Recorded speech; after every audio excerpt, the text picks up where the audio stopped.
कि मौजूदा 2100 रुपए के टारगेट से बढ़ाया, यानी कि 10% इतने बड़े बेस के ऊपर भी उन्होंने अपने टारगेट्स को रिवाइज किया है। उनका ये मानना है कि इस सेक्टर में सबसे वेल पोजीशनड है और जो इनकी इन्होंने बाजार पकड़ रखा है उसमें आगे और ग्रोथ रहेगी।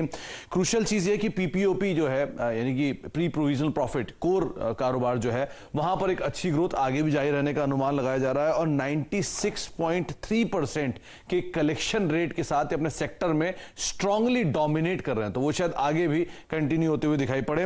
ये बात और साफ की उन्होंने कि दूसरी छमाही के लिए उन्होंने करीब करीब 2500 करोड़ रुपए की एक प्रोविजनिंग की है और वो ऑलमोस्ट फैक्टर इन कर ली है। तो अब आगे का कोई डिस्टर्बेंसेस भी आते हैं इस पूरे सेक्टर में तो वो भी कंपनी कुछ हद तक डिस्काउंट किए बैठी है। तो सेक्टर में वेल पोजीशन, इसीलिए 2300 रुपए के टारगेट है जो कि 2100 से बढ़ा के किए गए हैं। बहुत ही शानदार देखिए टारगेट्स बढ़ाए गए हैं और ये स्टॉक देखिए कल क्या जोर से भागता हुआ नजर आया था। और एचडीएफसी के वाइस चेयरमैन और सीईओ केके मिस्त्री साहब भी देखिए हमारे साथ अब जुड़ चुके हैं। पूछते हैं कि आगे का आउटलुक कैसा है कंपनी के। अगर आप देखें मुताबिक सालाना आधार पर मुनाफा काफी शानदार तरीके से बढ़ा है। स्वागत है सर सीएनबीसी आवाज पर। बताइए आगे का आउटलुक कैसा रहा, ये तिमाही कैसी रही आपके लिए?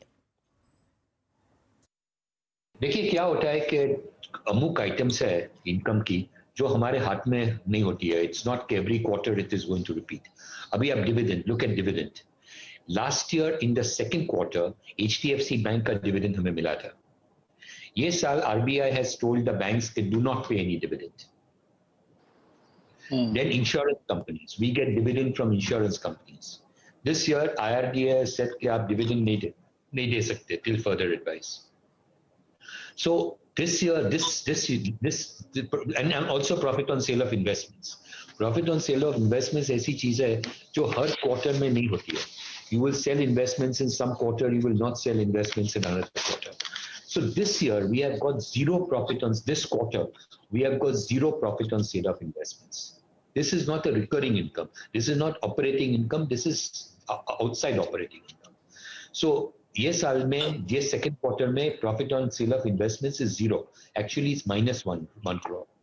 Last year we had a profit of 1627 crore in the second quarter. वो लार्जली ग्रू बंधन का जो ट्रांजैक्शन था उसके लिए। Dividend income, last year we had dividend income of 1074 crore क्योंकि एचडीएफसी बैंक का डिविडेंड हमें सेकंड क्वार्टर में मिला था। ओके ये साल जी ओके सर, मैं एग्जैक्टली आपसे ये पूछना चाहूंगा कि जो इंडिविजुअल एनपीएस हैं वो घटे हैं, नॉन इंडिविजुअल एनपीएस जो बड़े हैं, लेकिन एग्जैक्टली अगर आप देखें जो सुप्रीम कोर्ट का स्टेटस को अगर आप देखें जो आदेश है, अगर मैं उसको हटा दूं तो एग्जैक्टली नंबर्स कैसे रहे, वहां ट्रेंड क्या दिख रहा है इस वक्त? देखिए गाइडेंस देना तो बहुत डिफिकल्ट है। I mean the way I would say it is के जो प्रॉपर्टी के लिए डिमांड जो हो रही है, if that momentum continues then hopefully over the next 3-4 quarters numbers will start getting better, but that is not going to happen immediately. So I don't think in the third quarter we should expect के non individual loans एकदम suddenly there is going to be a big dip. As far as the Supreme Court judgment is concerned, or Supreme Court directive is concerned, it makes a difference of 2 basis points, 0.02% in the gross NPA total, of which in the individual category, the difference is 0.04%. So individual NPLs, reported NPLs are 0.84%. अगर Supreme Court का जो directive नहीं होता था, then it would have been 0.88%. Gross is 1.81%. अगर supreme court का directive नहीं होता था it would have been 1.83%. So फर्क इतना नहीं है, 2 basis points in the aggregate, with 4 basis points is in individuals. Non individuals would have been the same. बहुत बहुत शुक्रिया सर समय निकालने के लिए, सीएनबीसी आवाज से आज सुबह सुबह आकर बात करने के लिए धन्यवाद आपका। तो नतीजे तो बहुत ही शानदार आए हैं मयूरेश जी, और ब्रोकरेज हाउसेस भी थम्स अप दे रहे हैं। और कल हमने देखा हाउसिंग फाइनेंस कंपनियों में एक जोरदार रैली देखने को मिली एचडीएफसी के अच्छे नतीजे आने के बाद। अब क्या आपका व्यू नंबर्स के ऊपर, और क्या ये स्टॉक और बढ़ सकता है? शानदार नतीजे थे हेमंत जी। और कल भी हमारा ये डिस्कशन हो रहा था कि जैसे रियलिटी कंपनीज में एक तूल वापस आ रही है, पेंट अप डिमांड जो वापस आ रही है, स्टैम्प ड्यूटी के कट के वजह से जो फेंस सिटर्स थे they have started coming back in and buying larger residential units.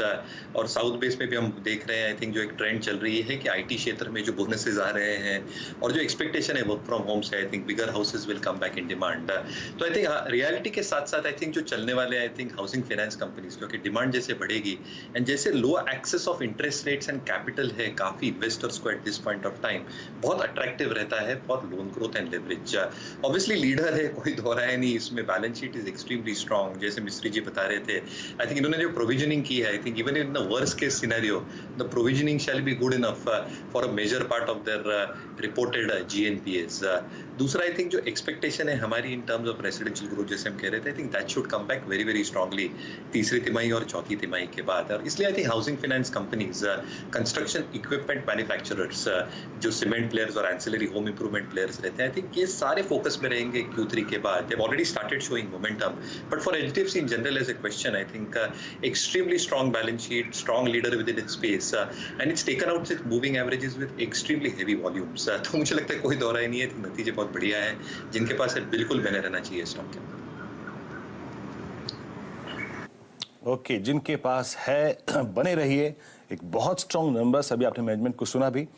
देखिए, इसी स्पेस पे थोड़ी सी बात करते हैं। अभी कुछ देर में आपको जरा मुंबई में जो घरों की बिक्री के आंकड़े हैं अक्टूबर के, वो कुछ देर में पेश करेंगे। रियल एस्टेट स्पेस में क्यों तेजी है, क्यों HDFC माफ कीजिए इतना अच्छा कर रहा है, इसी पे थोड़ा सा और डेडिकेटेड डिस्कशन करते हैं। हमारे साथ एक खास मेहमान है मेहरपुर ईनानी। सर नमस्कार, कार्यक्रम में स्वागत है। सर थोड़ा सा रियल एस्टेट्स पे बात करते हैं। DLF के नतीजे आपने देखे, साथ ही साथ HDFC के नतीजे आपने देखे, जिस प्रकार की डिमांड है, स्ट्रॉन्ग NIMs मेंटेन करा है इस वक्त इस हाउसिंग फाइनेंस कंपनी ने। आपकी अप्रोच रियल एस्टेट स्पेस पे क्या है और आपके दो प्रेफर्ड पिक सर इस स्पेस में क्या होगी?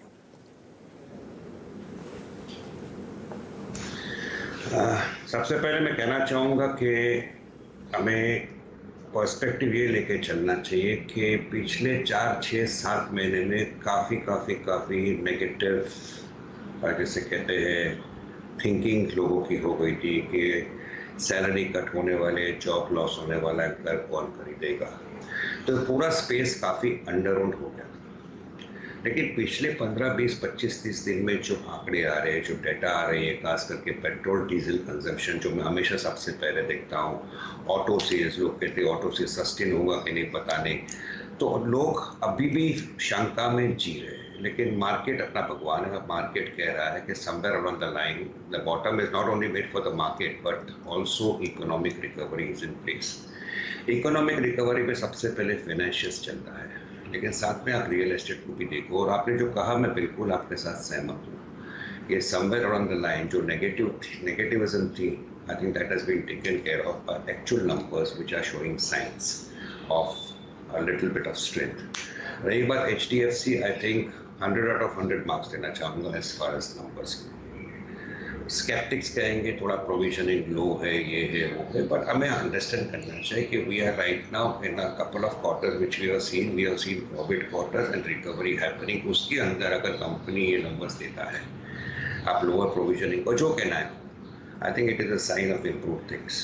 रही बात रियल एस्टेट स्पेस में कौन सा पिक रहेगा, I think from a little bit of a trading angle में DLF के साथ जाना चाहूँगा, but from a complete like buy and forget type of thinking में आई थिंक HDFC जिसके पास भी है, ही कैन रिमेन इन्वेस्टेड। और दूसरा स्टॉक जो काफ़ी जोर से पड़ा है पिछले 10-15 दिन, but I personally have liked it for a long time, वो है गोदरेज प्रॉपर्टीज़।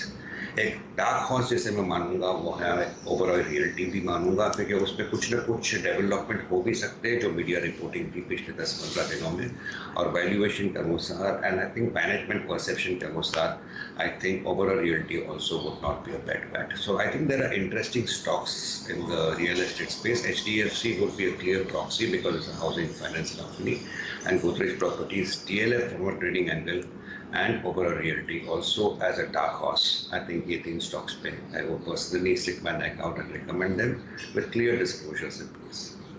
तो देखिए ये पूरा का पूरा स्पेस एक्टिव है गोदरेज प्रॉपर्टीज, जिसके